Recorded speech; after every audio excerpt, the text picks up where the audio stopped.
अस्सलाम वालेकुम।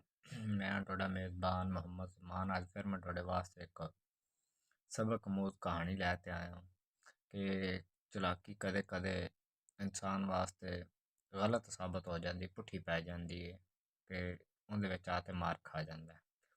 ਇੱਕ ਧੋਬੀ ਹੈਗਾ ਸੀ ਤੇ ਬਹੁਤ ਹੀ ਹੁਸ਼ਿਆਰ ਚਲਾਕ ਹੈ, ਸ਼ਾਇਦ ਆਪ ਨੂੰ ਬਹੁਤ ਜ਼ਿਆਦਾ ਹੁਸ਼ਿਆਰ ਚਲਾਕ ਸਮਝਦਾ ਸੀ।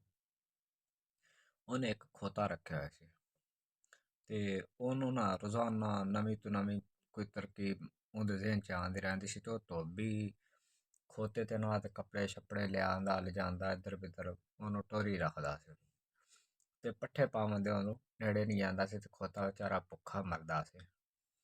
ਉਹ ਨਾ ਇੱਕ ਦਿਨ ਉਹਦੇ ਜ਼ਿਹਨ ਦੇ ਵਿੱਚ ਨਾ ਇੱਕ ਤਰਕੀਬ ਆਈ ਕਿ ਮੈਂ ਨਾ ਇਹਨੂੰ ਕਿਉਂ ਨਾ ਕਿ ਸ਼ੇਰ ਬਣਾ ਦੇਵਾਂ। ਸ਼ੇਰ ਦੀ ਖੱਲ ਲਿਆਂਦੀ ਕਰੋ। ਉਹਨੇ ਖੋਤੇ ਦੇ ਉੱਤੇ ਸ਼ੇਰ ਦੀ ਖੱਲ ਪਵਾ ਤੇ ਨਾ ਤੇ ਰਾਤ ਨੂੰ ਜੰਗਲ 'ਚ ਛੱਡ ਦਿੱਤਾ ਕਰੇ ਖੇਤਰਾਂ ਦੇ ਵਿੱਚ ਕਿ ਲੋਕ ਡਰਿਆ ਕਰਨ ਵੀ ਸ਼ੇਰ ਹੈ ਸ਼ੇਰ ਹੈ। ਲੋਕ ਬੜੇ ਦਿਨ ਡਰਦੇ ਰਹੇ। ਲੋਕ ਡਰ ਤੇ ਸਾਈਡ ਤੇ ਹੋ ਜਾ ਕਰਨ ਅੱਗੇ ਪਿੱਛੇ। ਖੋਤਾ ਦਾ ਆਰਾਮ ਨਾਲ ਰਾਜ ਰੋਜ ਲਿਆ ਕਰੇ ਤੇ ਧੋਬੀ ਦਾ ਨਿਜ਼ਾਮ ਚੱਲਦਾ ਰਿਹਾ ਕਈ ਦਿਨਾਂ ਤੱਕ ਚੱਲਦਾ ਆ ਰਿਹਾ। ਇੱਕ ਦਿਨ ਕੀ ਹੋਇਆ ਕਿ ਖੋਤਾ ਖੜਾ ਸੀ ਜੰਗਲ ਦੇ ਵਿੱਚ ਚਰਦਾ ਚੁਰਦਾ ਹਾਂ।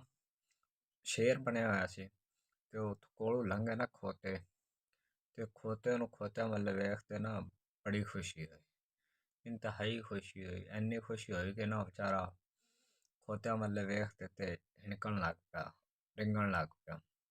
ਜਦੋਂ ਖੋਤਾ ਹਿੰਗਿਆ ਤੇ ਪਿੰਡ ਵਾਲੇ ਸਮਝ ਗਏ ਉਸ ਵੇਲੇ ਕਿ ਇਹ ਤਾਂ ਖੋਤਾ ਹੈ ਧੋਬੀ ਦਾ, ਸ਼ੇਰ ਨਹੀਂ ਹੈ।